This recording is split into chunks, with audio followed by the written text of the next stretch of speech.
I was about to say there's nothing coming through right now, bro. Might not even on. Oh shit! I'm already messing up. All right, here we go again. What's going on, everybody? Time Messenger 21 here. Me and KowaSora are back here again for another podcast episode.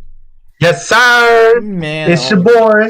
Man, oh man, we couldn't do it last week, so we apologize for that one. A lot of stuff came up, but we're back once more. Yes, sir. Woo. Man, all right. So, are we doing introductions or are we getting right into it? Oh wait, you just did it, right? I just did intro. Here we go. Yeah, you're right. I keep forgetting. I don't even have a channel, so I'm just vibing. Man, here we go all again. Right. Here we go with this again. All right. So, you go ahead and do it, bro. This is your channel, bro. Go ahead and have us jump right into it. All right. Topics for today is fighting games, and y'all already know how much I love fighting games. If you see on my screen right now, I'm playing King Fighters. But we're talking about how fighting games changed over, well, because they're simpler now, and all type of stuff. And we'll just get into the next two topics, so y'all just stay tuned for that one. But, dude, real talk, fighting games now, they're simple. I kind of don't like it, if I'm gonna be real. Like, I feel like they're too simple. Like, I don't want to sit here and just press two buttons all day. Yeah. Honestly, with certain fighting games, I feel as if a lot of the fighting games that are made here, more so in the States, are relatively simple. I mean, there's certain ones like, Mortal Kombat and whatnot, but like, then again, it's just like, when you think of fighting games, you usually think of like, Japanese-made fighting games, like Under Night and Birth, King of Fighters.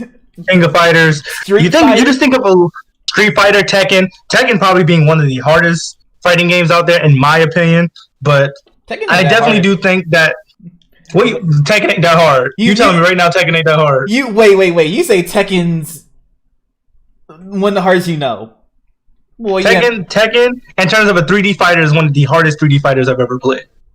Oh, 3D fighters. Not 2D. I was about to not say, of all time. Okay, I was about to say, you never play King of Fighters then, because that... Oh, man. My bad. No, you good, bro. We just had to clarify that now. I had to make sure you weren't talking some of that gibberish. Nah, but in terms of 3D fighters, but the point is that, like, I think that, at least I feel as if a lot of people would agree that a lot of current fighters are not really as difficult, or at least not as difficult as they used to be.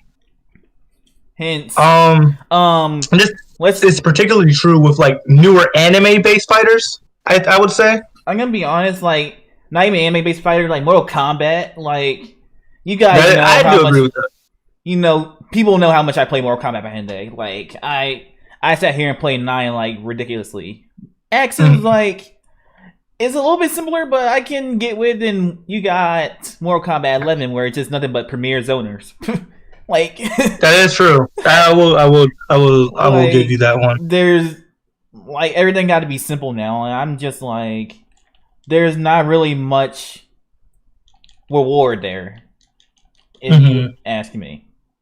Yeah, and I think one of the biggest things about fighting games is the reward that you get from being able to be good at it. You know what I mean? Having the combos you can making on the fly. Yeah, and especially adaptability, versatility, being able to learn the game. And a lot of games are kind of almost to that point, but it's just not there. You don't feel the reward. You just feel like you're winning, you know what I mean? Yeah. Like, I seen it online too. Like, I seen some high level competitive play with fighting games, like the simpler ones. It's just like, I feel like they put more into it. Like more rewards for doing like crazy combos or like more inputs. Yeah. Like real talk, one of the easiest fighting games I played so far, play through Cross Tag. Cross Tag, I heard about that. Everybody knew I was hyped for this game when it came out. Like I sat here and played for like a good 2 months. Then it died down. Yeah, it did die down pretty quickly too. You haven't heard from it in like 2 years now. Yeah. So I think that at the end of the day, I mean, I feel as if there's not really a lot to be able to be said here. It feels simpler. It doesn't feel as rewarding, and even when you do get more complicated combos, it just doesn't feel as if like it just doesn't feel natural. Like it doesn't feel like you're actually playing the game. Like, okay, I'm gonna pull up a sample here. I'm gonna pull up a quick example. Like, I'm playing King of Fighters 13 right now, and this is pretty much the last sprite-based game for the King of Fighters series. Okay. So when you see this challenge list, you're gonna have so many questions when you see this challenge list. And I also think that a lot of the of how simpler fighting games have become are like the different modes and the lack thereof. Mm-hmm. Like, I mean, like, I don't think this is true for every newer fighting game, but like some fighting games just what? I'm not even on the. Take a look at the Twitch real quick.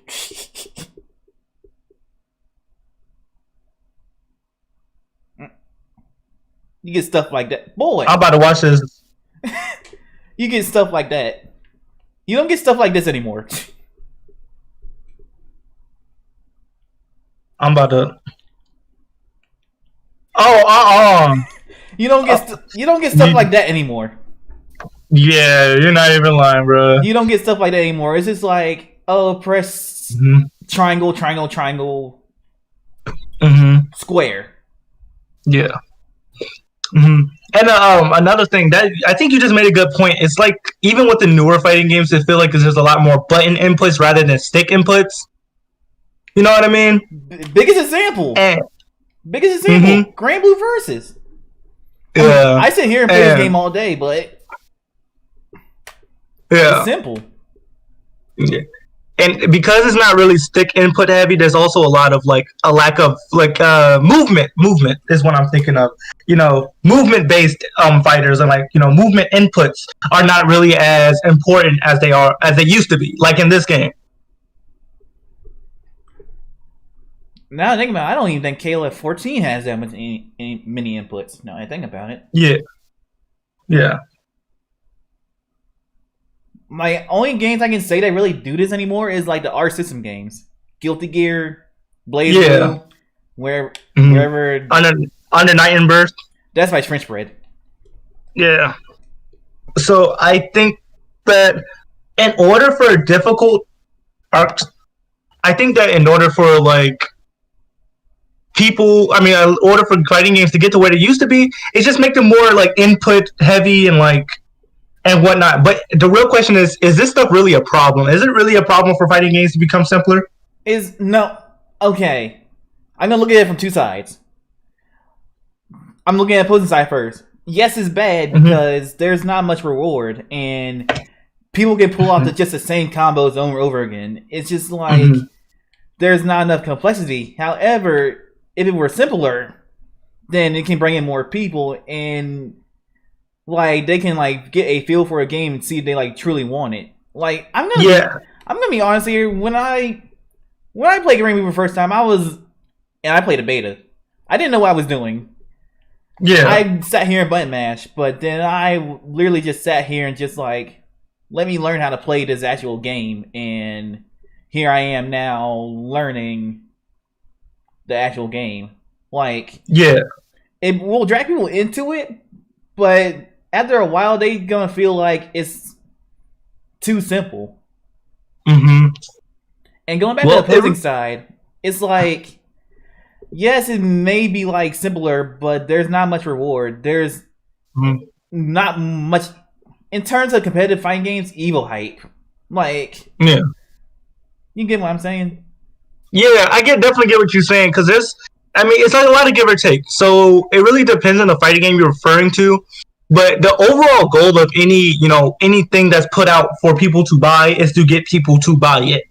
You know what I mean? Yeah. And especially nowadays, I feel as if a lot of companies value money more than actual, and I'm not saying developer-wise, I'm talking publisher-wise and whatnot. The goal is to get more games to sell rather than the quality. And so what you could say with fighting games is that they're simpler because people are more likely to put them up. and for people who are not too, who are not, really well equipped or very savvy with fighting games, Filthy they think fucking that casuals.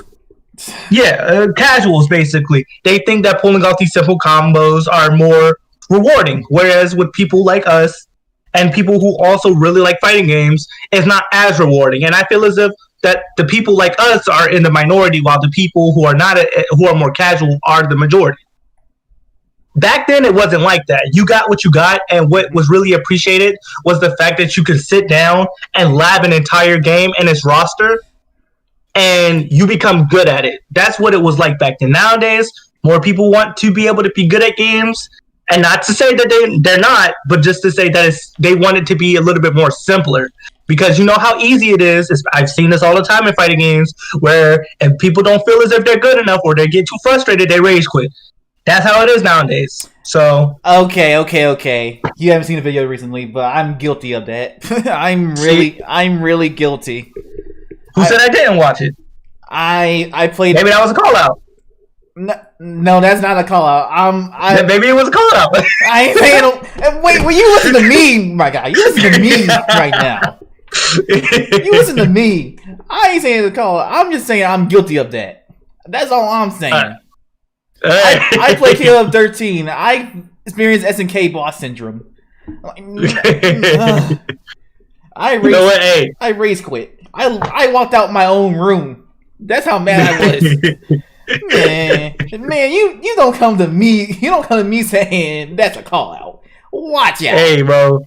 Hey, I'm just saying. But the overall point is that at the end, hey, Slime Breezy said you trash, bro. Okay, I know I'm trash, but I'm getting better. I want you to come see me then. What's up with it? Hey, he said come see him, my boy. What's up with it? Hey, one of y'all gonna have to pull up on each other's block and play this game. Anywho, but that's the majority of it. That's really a big part of it. Just like it depends on because if sales are important, people want to cater to sales and thus make the game simpler, and that's how games are nowadays.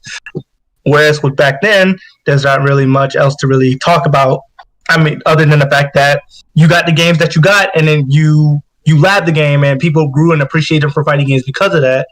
So now that games are simpler, people who played fighting games back then are not really liking fighters, them. I'm playing Grand Blue right now. Just to prove a point. I smacked the shit out. Watch out! Okay, I'm not that good yet. But continuing. Mm-hmm. But overall, that's what I mean. So when we talk about fighting games and how simpler they become, I think the thing that needs to be talked about is I guess you could say developers. Are developers and publishers really catering to the needs of people who want to actually be good at fighting games? Are they catering to the people who enjoy complexity being rewarded for being able to do more complex things? I need to pause real quick. I need to pause. Okay, like from how I see it right now, all they're focused on is like the money aspect. They're trying to stay pretty much in business. Like if you guys know the story between SNK and King of Fighters, like because King of Fighters 13, SNK went bankrupt again. For like the third time. And like when they cater to like the competitive audience, there's not really much competitive players if you really think about it. There's like competitive minority.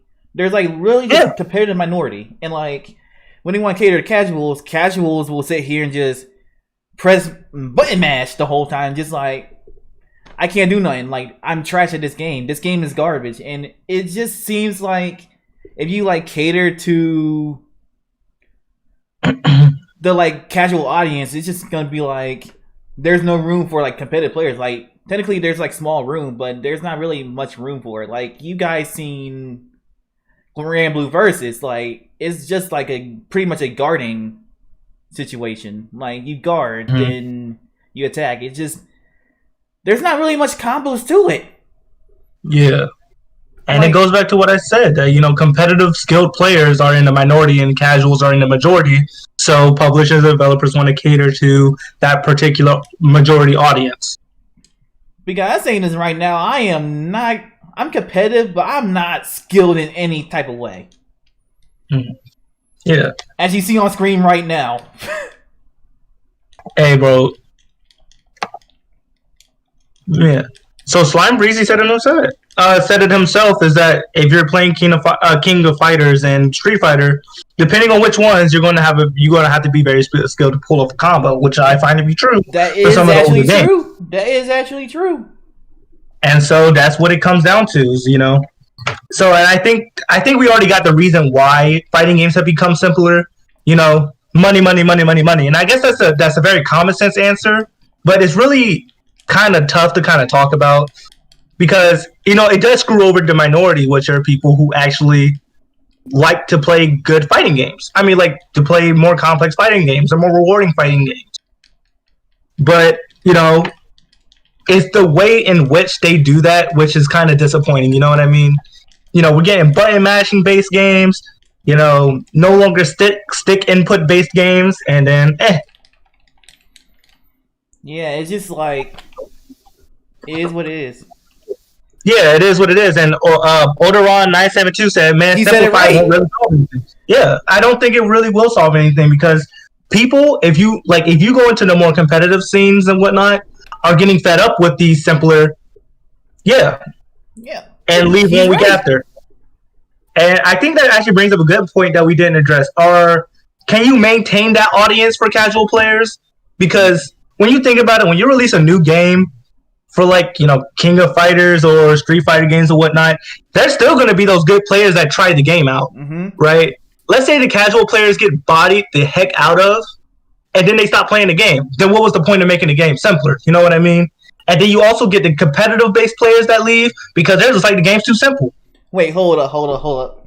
I'm going to show you something, and I hate showing this on stream when it comes to Grand Blue. I really hate showing this on stream when it comes to Grand Blue. Okay, we got people that play the game so consistently, right? And this kind of proves your point. So I'm going to go on to the online bit for it. And I'm going to show you a lobby. And I'm going to tell you this right now. Lobbies be empty in this game. Yeah, you did show me last stream, actually. Last stream, the lobbies are empty. There's 31 players right now, but where was that a couple days ago? There's not really much players playing this game. There's only but so much. They actually play the game, so why make so many lobbies if no one's gonna play this game? The game was... I'm gonna be real, not many people know about Grand Blue.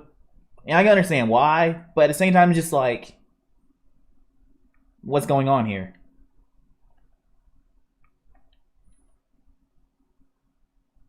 Yeah, Grand Blue pretty empty. And you can't really get into much with new people. Real talk. You can't, and it is more difficult, trust me. And you can see only the competitive players are really going at it. You see a whole bunch of S and A ranks and Masters. Yeah. In Dragon Ball FighterZ, one button equals one whole. That's true. He's not lying. I used to lap the mess out of that game. In some cases, you can literally 0 to death or TLD, if you will, off of a simple combo. And so that's true. That's really true.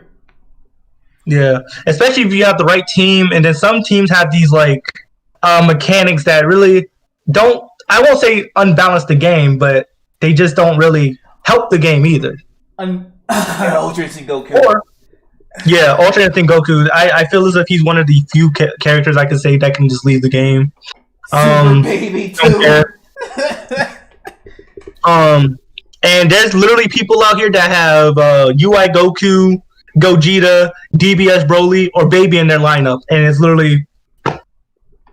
Dragon Ball definitely has good fighting games. Have good fighting games. Burst Limits was a good game. Fighters specifically. We're just talking about fighters specifically. Yeah, Fighter Z, I guess it would be. Fighter Z, Fighter Z. No one can pronounce it right. Yeah. So I think with fighters, and we were really going to talk about anime fighting games in a minute because I feel as if that. I mean, that's definitely one of those games. No, just anime games in general. Yeah, anime games in general. But yeah, I think for fighting games, I guess we can use Dragon Ball Fighters as a transition. So with the thing with Dragon Ball Fighters is it still a good game? I would say yes. Yes. Is it simpler than other 2D fighters I played? Definitely. Yes. I feel as if that what Dragon Ball does, and this is kind of more in the anime games department, but the thing that Dragon Ball does great is that it stays loyal to the characters and their moveset while also making the game very competitively viable.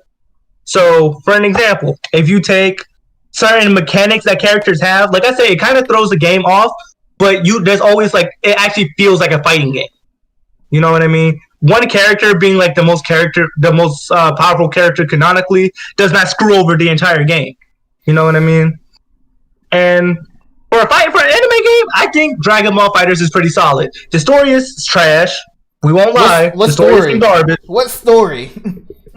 Okay. What story? That's true. That's true. I think that the story is some garbage. I'm gonna be real too. Like, if they want to focus to like casuals, why not give it an intriguing story to it? Well, I mean, when was the last time Dragon Ball had an intriguing story? Okay, valid point. That's all I'm gonna say. All right. Anywho, I think that damn, for the fighting, the combat, and whatnot, the mechanics and whatever, I think it's a good anime game, and it's also a decent fighting game. I feel as if you get rewarded pretty well for being good at the game, but like Slim Breezy said, if you even get your hands on somebody, that could be a whole combo and take up 50% of your health, which is good for pacing, but bad for the person on the other, side of that. And it makes them feel like, oh, I can just put my controller down and suffer through this whole combo, and which is ridiculous, in my opinion. Yeah. Have y'all played KOF 15? The game hasn't came out yet. I don't remember. I don't know anything about that coming out. You don't know about KOF 15? No, I'd never heard about it coming out. I guess you never. I guess you didn't. Dude, that got announced like 3 years ago. Yeah, I just don't. Did it come out? Because I don't remember it coming out. No, we're just getting trailers and stuff like for it like now. Oh, okay, I'm about to say I have never heard of that coming out. I mean, maybe he knows something we don't, because I don't remember that coming out. I kept up on KOF ever since I got into 13. Okay. Oh fuck! Oh. Yeah, but I literally been catching up to KOF since I started playing 13. Oh, Alderon said story and fighting games are often trash, though. I mean, yeah, he's not really wrong. He's not necessarily wrong. I just think that in Dragon Ball Fighters, that was the lowest of the lowest in terms of fighting game stories. No, like I would say that's even worse than Jump Force. No, I'm about to say Jump Force is so much worse. I don't think it's the worst. No, okay, I can see it. I can put it up there. I can put it up there though. It's on the list of bad games. It's on the list of bad games when it came to story. Yeah, in terms of terrible stories, I don't know. Like in terms of like story modes, I think that Jump Force and Fighters are probably up there. But I can't remember any of the older ones I played, and definitely some of the newer ones because they're just forgettable. But and then you look at Blaze Blue, then it's like, what story? What story?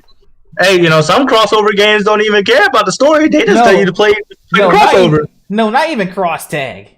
The main Blaze Blue storyline.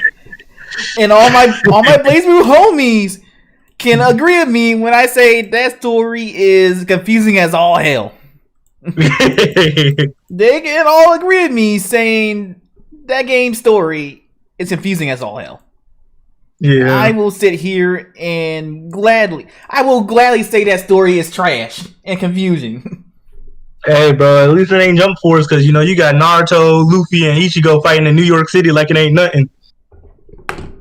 No one explained why it's happening. Like, we all know it's a cube. That's all we remember. I cannot remember that story mode. I don't even remember voice lines or anything. I don't even think there were voice lines. I cannot. It was so forgettable. Lines. It's so terribly done that I just really didn't care for it. I don't even think I finished it. Can we get it English? Can we get it English? Oh wait, I forgot. But Actually, I want to bring that up too. Notice that all these old fighting game, these newer fighting games, like focus on DLC characters now. That's probably my biggest problem with all the modern fighting games. This is literally the equivalent of money, money, money, money, money. Right? DLC to me, DLC can literally be a whole conversation on the podcast, but I'm gonna keep it short. Yeah, that's gonna be a whole other conversation, but I'm just keeping it short. Yeah, keep it in the book. It's stupid. It basically. I think that charging people extra money for a character is garbage. With the exception of Smash. I think that adding a third party character has its own cost, and I think that the least you can do for a crossover game that popular, like for an example, if you're adding Sephiroth to a game with Mario and Luigi in it, by all means charge me $5. I get it. Getting the licensing for that is ridiculous. Well, there's DLC from years now in fighting games, and you can't escape from it. He's right. You're right. I'm not gonna say you're wrong. You're right. Yeah, I think DLC will not ever stop being a thing, and I think it will probably get worse as the years go on, because it has been getting worse. Whereas you will always get a main roster, but you'll never get any of the more renowned or popular characters until you get the DLC. You know what I mean? And like I said, like Ty said, the only game that I would really accept DLC from is Smash, because like it's just the characters themselves and how renowned they are. I can pay for that, I guess I'd say. But is it still kind of dumb? Still? We'll talk about Smash for another day. Because I got comments. That's a whole different podcast. That is a whole different podcast. But overall, DLC in fighting games, I feel as if really takes down the value of fighting games even more so than it already has gone.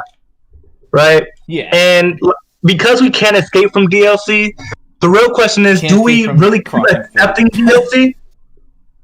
Do we really keep on accepting DLC? Yeah. I mean, have you seen having a DLC for some of these games? But at the same time, I feel like, okay, I'm jumping off tangent. Base roster should at least, for like a new game, should at least be 15. For like 3-on-3. For 3-on-3, 30. Tell that to Dragon Ball Fighters, bro. Tell that to Tekken. Well, Tekken had 15 plus characters, I believe, in the start. I said 3-on-3. Oh, 3-on-3. Yeah, for fighters, that was ridiculously dumb. I think a majority of it is DLC. Now that I think about it, of the game is DLC, and each character costs about $5 each. By the way, so you pay for the base game. I got my game for like $19, $20 on Steam. And all the DLC together probably costs more than that. It definitely costs more than that. You should not have to pay more than the original game for characters. That's how I feel about it. Bro. You should never have to do that. BlazBlue's the main culprit. Have you seen Cross Tag Battle? I have seen Cross Tag, but I didn't even look at it. I did not get any of the DLC for that game. Expansion pass plus another expansion pass. That's a good price of the whole game itself. Yeah, I dropped that so easily. Dropped that so hard. But let's hop into like another topic. We're getting on our tangent again.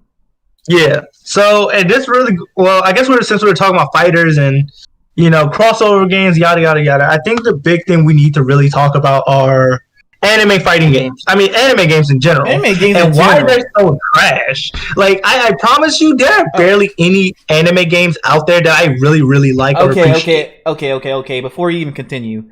I have a small list of games that I can say go past, like Ninja Storm, Fire, Ninja Storm, okay, Flames, literal flames. Attack on Titan. I heard good things about that game. I've seen it. I played it once. I think it felt nice at first, but I can't tell you anything. I can't speak on that. I don't speak on stuff I don't know about. Then like any of the art system games. Mm-hmm. Aside from that, there's not really much. Like Dragon Ball Z Kakarot is literally just RPG Dragon Ball the game. Yeah. It's the same story over and over again. You get stuff like Jump Force. And we don't talk about that one. Granted, I still sit here and play sometimes. Yeah. Then we get stuff like World Seeker. Yeah. I think that the biggest thing with anime games are The biggest thing with anime games is that they companies, especially Bandai Namco. Oh, I think we all know about Bandai Namco at this point. They create these anime fighting games just with the clout of the actual brand of the actual anime itself, and don't focus on making the game innovative. They just make it the same thing every time. then you look at the other IPs like the Tail series, Code Vein and God Eater, and it's like, bro, these are flames. Like, why don't we got this? Yeah, and like you said, the One Piece game and the Black Clover game are very similar in terms of how they play it. Whatever. I feel as if there's nothing really innovative. Wait, Black Clover had a game. That's the crazy part. That's what I said. Black Clover has a game. I wouldn't even call that thing a game. I think it came out in 2017, 18. Let me check. Quartet Knights. I read the manga. Bro, for that. I ain't playing no dang on game for that. That was in 2018. Yeah, I was on the money with that. Yeah, and like, I feel as if Bandai Namco just really focuses more so on the clout of the actual anime than actually making the game good.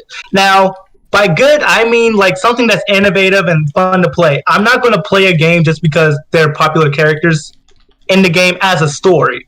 You know what I mean? Fighting games, you can catch me with that one, but a whole story just that's not really innovative just because of the characters in the anime. I'm not going to do that. Dude, I can make a better story in my sleep. Yeah. And sometimes there's anime games out there that just follow the story of the actual anime. I don't have a problem with that. Dragon Ball. Dragon Ball, Ninja Storm. Bleach Soul Resurrection. I know people remember that game. Yeah. Like, I don't mind that as much, but I just feel as if there's nothing really innovative about anime games. And I think people really kind of drop anime games because people are not dumb. They're going to realize, oh, they're just using the cloud of the anime. We can't keep doing that. Like, there's nothing wrong with making an anime game. But, matter of fact, do a game out of a filler arc or something. Like, do that. But just don't try to think that we're just going to buy a game just because it's based off the anime. And I think that's the problem. Okay. I'm going to say this right here and right now. If Jujutsu Kaisen got an anime game, straight up, people are going to buy it. People are going to straight up buy it just because it's JJK. Yeah. And Odoron said it himself, the more we move on, the more anime games are trash, in my opinion.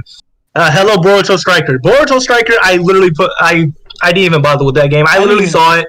I didn't even touch that game with 10-foot pole. I think that in terms of the combat system, it was not the worst, but the actual other content outside of the combat mechanics were trash. After Naruto Storm. It was after Naruto Storm, I think. Real talk. Some of the anime games we get now, like Neptunia and all those other kinds of JRPGs, a problem we have now is censorship.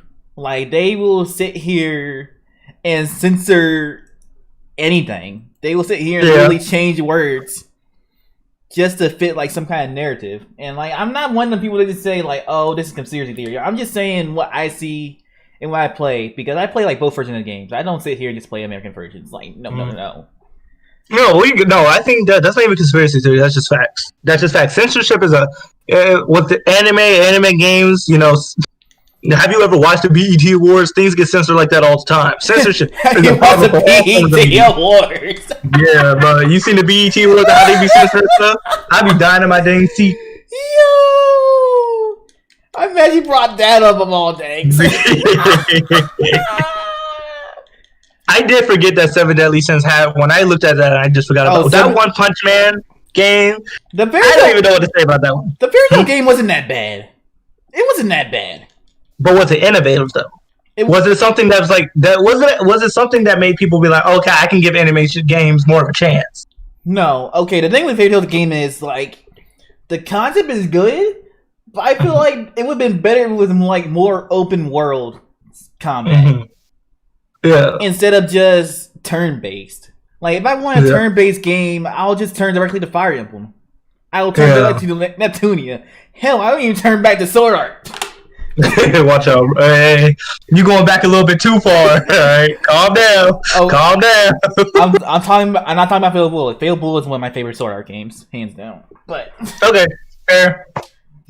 Any other game you get what I mean.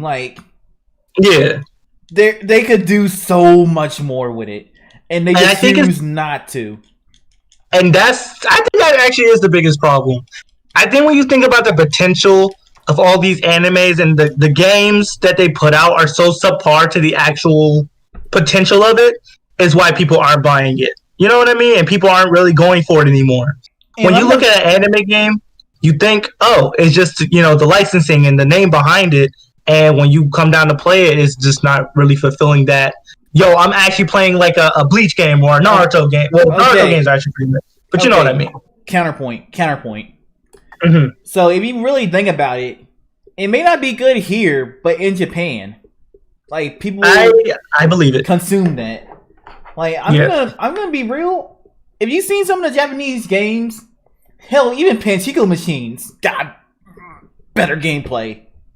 Yeah. Than some of the stuff we get now. It's just like, I feel like as a whole, companies, well, specifically the US side, don't really want much anime games, if you really think about it, because, I'm probably going to get shot for this one. Sony loves to hate anime games. They love to hate anime games. Who? Sony. They love to hate anime games. What? I'll tell you about that after the stream. Yeah. But people that know, they know what I mean when I say that. Yeah. And Japanese have weird taste, but we all had different tastes, though. Yeah, I mean, is he right? Yeah, but I think it's. I mean, I can believe that because they do have weird tastes, and we can, if we go to the dark corners of Google, I think we'll find some of that weird stuff. But we also have to respect that decision too. I think everyone has a weird taste in their own way, but I think that the things that Japanese, rather Eastern, audience consumes are very different from Westerners. I think is the biggest schism there. Schism means like torn apart, like No, split. I know. I was thinking of a better way. I was thinking of a better way to describe that, but okay. I mean, schism. I literally thought about 10th grade Mr. Freeman, and I was like, oh, Mr. Freeman. I thought. Okay, I'll talk to you about that afterwards too. Yeah. So definitely. But yeah, anime games just don't live up to the potential of the actual anime itself, and it's because of that people just won't give it a chance anymore. And you think about how they're offered. This is kind of the same formula for a lot of these different fighting games. Follow a certain story, give subpart combat mechanics, a little bit of open world here and there, and there's nothing really innovative. It's kind of the same thing. And, people just aren't going to keep doing that. Bro, I'm going to tell you this right now. How are you going to let Genshin Impact, a game that came from China, outshine most anime games? Genshin Impact, I guess, is that the third topic? No, it wasn't the third topic. The third topic was like... No, I think we already hit all three topics now I think about it. We talked about how... we did. Okay. Oh, we did. Okay. We did. Damn. I guess we got time for one more because we got 15 minutes left. We got time for Genshin. Stef's gonna kick my ass when he hears this. Right. He's gonna kick my ass. So go ahead, give us your take. Because I played quite a bit at Genshin. I think I have like 36 to 50 hours in the game, I believe, which is very subpar compared to other people. But okay. I think more than that. But give me your hot take. Okay, because that was like a hot take. No, it's not a hot take. He's just mad I didn't fight him because we're talking about Genshin. But when it comes to Genshin, we can talk about it. We can talk about it more in depth next time. More in depth, but Genshin Impact is like one of the best games I play when it comes to anime games. Real talk, like if we have to be real, like this game really outshines like most of the console games that are like out now. Like it has an interesting story. And combat mechanics are actually pretty good, though I wish we had a guard button. Then we wish we had a guard button. And I wish we could air dash. But those are just my minor gripes. But the game itself is like really stellar. There's replayability to it. Like they got for a open world RPG anime game, this like really outshines most of the games. And even with the gacha mechanic, like They don't really need a gacha mechanic for it to be just like a good game, but it's still a good game overall without it. I think that the visual talking about visuals, I think is one of the I think it's like the context of bro, I know they did not just do that. He said air dashing and Genshin hell no. Hold on, give me 1 second. I'm about to cuss these fools out real quick. He said I'll say that my roommates, I'm gonna freaking choke them when we're done with the podcast. But Genshin is visually beautiful. I think it's one of the best anime games I've played in a long time. Air dashing, I do agree, it's kind of a hot take because that would kill stamina. I feel as if they implemented that, it would just straight up kill your stamina. Yeah, I think it would kill your stamina, but it can also like help you get like certain things, like certain objects in the game, though. Like real talk, some of them objects I'm trying to get in the game, like the geoclips, like some of them can't get on my own. I literally just can't get on my own. I mean, you have to switch to the geo aspect and the geo. You got to switch to geo for your main character, and with it, you'll get like a little big old geo barrel that you could put down and reach it with. But wow, okay, I'm done. Yeah, no, that's all good. But visually, it's beautiful. When I started playing the game, I thought I'd get bored of it because it just felt like a bunch of like not hack and slash, but just like a bunch of like hitting stuff, getting rewards for it. And next thing you knew, I was spending hours at a time on that game. So the replayability is the biggest part of it. Isn't that just Breath of the Wild, pretty much? Mm-hmm. What? Pretty much it's hack and slash. Literally, what you just described is literally Breath of the Wild. or any hack and slash anime game. Let's be real. I think that with I think people really made a lot of comparisons to it simply because of the whole stamina mechanic with the climbing and swimming. Because that was what I mostly saw in the very first trailer of it. And that's what it called this big controversy about it. Cell shading. There you go. But yeah, so like, I mean, people compare it to that. I personally don't really see a lot of the similarities past that because Breath of the Wild, like, are they similar in like broader aspects? Yes. But once you get down to the nitty gritty, I don't feel as if they are that similar. But yeah. I real talk, it's his own game. It's his own game at the end of the day. That's how I think people are just, putting too many comparisons together. But I think it is one of the best games, and it definitely has the replayability, and I feel as if that's plus the fact that it's free. I won't lie, won't cap. And it's on mobile too, so... Yeah, and like the fact that you don't even gotta use gacha elements just to like, it's not pay to win or anything like that for a free game. And it's the fact watch out, bro. Don't do that. Don't do that. Don't do that. Don't do that, bro. Please don't do that. I did not want to pay just to win in Genshin, bro. Air dashing would delete your stamina. There was no air dash in Breath of the Wild. It kind of does make sense to air dash in the game where the only dude that can fly is Paimon. Yeah, I kind of hit the the air dashing would delete your stamina. I think I mentioned that earlier. And and it says it kind of does make sense to air dash in the game where the only dude that can fly is Paimon. I mean, I feel as if like it makes sense, but I wouldn't really I wouldn't use it personally if it was implemented. That's just not me. I feel as if I can get everywhere I really need to just by playing the game. Fast travel. True, fast, bro. Let me get on that. Fast traveling.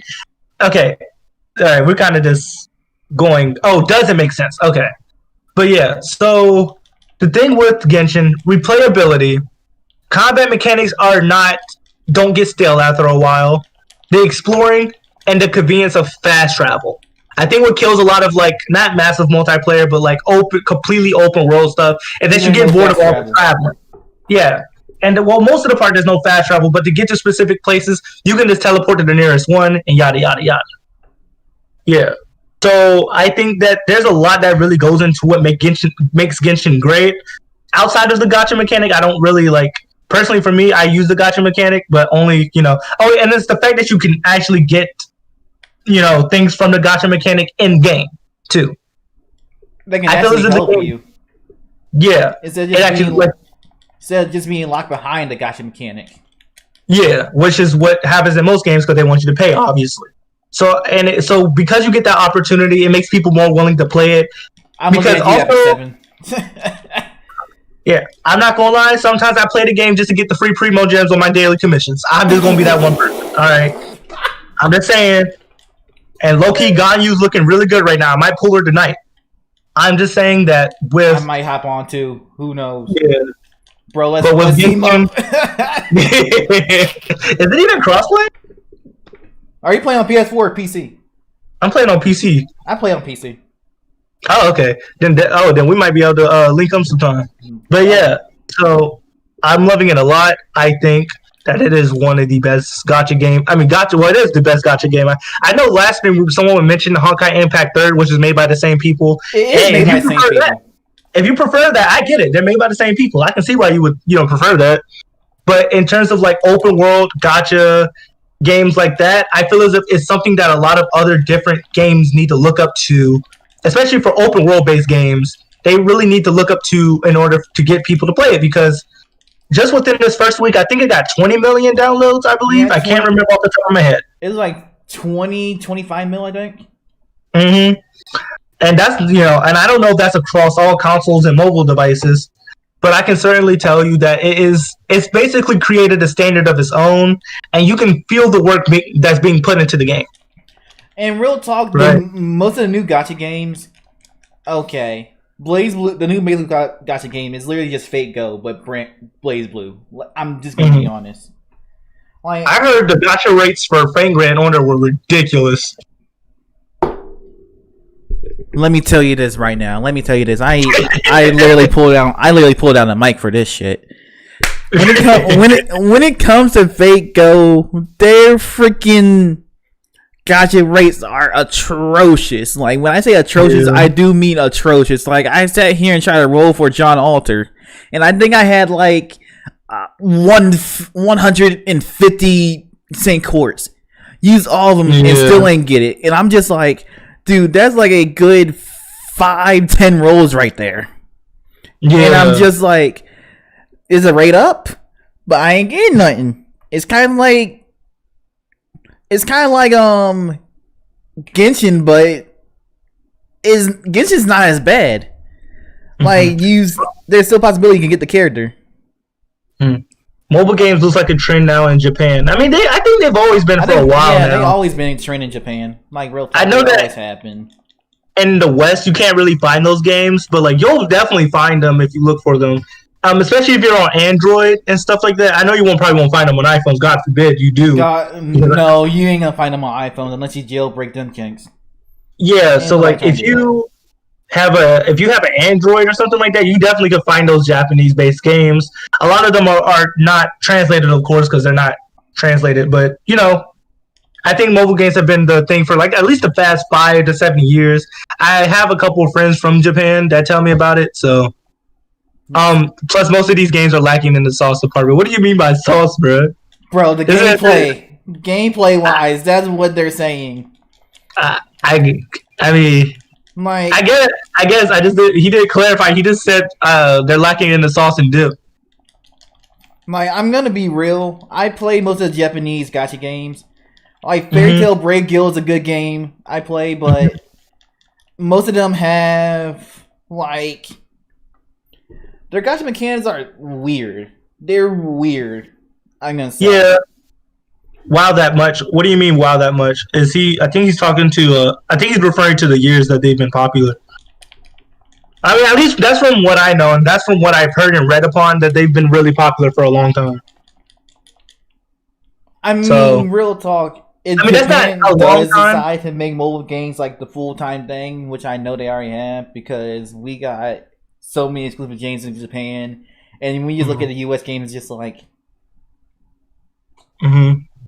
Why don't we get translations? Yeah, I mean, because like you got to think about it, and this is kind of hinges upon the censorship discussion. I think a lot of the reasons these, like, I'm not gonna say that's all the games, but like I feel as if a lot of the reason why some of these games aren't really, sent to the West is probably because of licensing, the whole deals that come with that, but also because of like, people just don't take kindly to some things that have been released. By the East, just in general. And I think have you seen Twitter? Have you seen Twitter? Have you seen Twitter? I'm just saying. And so I kind of want to go ahead and just say this now, that a lot of the reason why these games aren't released outside of the, the more legal stuff is obviously because of the reception. And reception is something we hit on last podcast, but it is probably the biggest problem in my opinion. Oh yeah, we did hit reception last podcast. Yeah, and the reception that this sort of content usually gets is not well received, and I don't think that even if I was the developer on the team for one of these games, I would not want to deal with that. If I was a publisher, I would not want to deal with that and ruin the reputation of it. And have you seen the fan bases? I'm just saying. Yeah, like literally the first episode of Shield Hero, the first episode of Goblin Slayer caused so much crap. I would not want to deal with that. Second episode of Redo Healer caused so much crap. Bruh, I'm not even. We gonna. That's a podcast for another day. We need to talk about. We need to talk about animes like that, because there's stuff like Cube C, that anime, Berserk, which isn't. Oh, there's a lot of censorship that goes on in Berserk compared to the manga. However, that's another stream. That's another stream for another time. Yeah. But with gacha games, I feel as if that, at least with Genshin, I feel as if it really changed the way gacha games and open world games work, and really set a model or set a bar for what needs to be reached concerning open world games. And there's not a lot of open world gacha games out there, at least like for all these consoles and stuff like that. So there's definitely being a precedent set as well. And I think that's something that people need to take consideration of when they look at certain other gacha games and stuff like that, right? And given the popularity, the money that's being put into the game, it really should tell other publishers, developers, or whatnot what they should be doing, and right? I'm gonna be real here. Mm-hmm. Like, don't be a Stef. Don't look at the okay. You gonna call this man out? I call this man out so many times about this. Like, don't be a Stef. Like, don't sit here and just play the game for the first time. Like, if you're not a gamer, don't just sit here and be like, "Oh my gosh, this is the best game of all time," and just be like, "Yo, I'm gonna spend money." And if you haven't really reached out your boundaries, like, don't sell yourself short. Yeah. And this. And this is what companies do. Companies will do that. Companies will sit here and cater to the people that sell themselves short. And that's where most of their money coming from. That's my piece. Mm-hmm. Super Sky Shaman said it is. Genshin really set the standard for gacha games of the new decade. It has. I would even dare say certain open, the open world genre and stuff like that. And at least for the anime games in general, I mean for anime games, but you could even say in general, because I feel as if in terms of open world, the problem with most open world games is that they kind of get boring and repetitive after a while, and there's always something. There's not really as much to do and whatnot. But for gacha games, definitely. Yeah, one of my favorite game series, Assassin's Creed. He is guilty of that. Yeah, because open world games should not. The main selling point of an open world game should not be the fact that it's open world, and I feel as if that's what a lot of open world games are doing. No, Assassin's Creed. I feel like they should focus more on what you can do in the open world instead of just being just the open world. Yeah, but that's what the selling point is for current open world games nowadays. And it's kind of a hot take, but Genshin kind of set a standard for that. But also, if you are a gamer, don't act like elitist antibody. This new gamer out the gate for liking the first game. I feel like Drew shaded me for that one. I feel like I shade Drone for that one. Yeah, it is what it is. It is what it is. But yeah, but open world games, I feel as if just really try to sell the fact that it's open world. Assassin's Creed has done this over the years. What happened with what happened to the content in open world? GTA, I feel as if kind of try with the whole giving content every once in a while, but just for the open world in general. Sit down and shut your ass up. That's all I'm saying. Sit down and shut your ass up. Yeah, it really matters because like any game could be open world, but the content and the foundation that you put upon that game will really give it its lifespan. You know what I mean? An open world game that's just open world is not going to last that long compared to an open world game like Genshin. I predict Genshin will be popular for like the next 5 or so years, and that's probably a hot take, but I believe it. Probably more than 5 years. So yeah. Yeah, but that sounds like we all have enough time for it. Yeah. Just hit 9 o'clock. Oh, it is. It has hit 9 o'clock. Closing remarks. All right, yo. It's your boy KowaSora. I don't have a YouTube or a channel like that, but you know, I have my Steam, my EA, my whatever.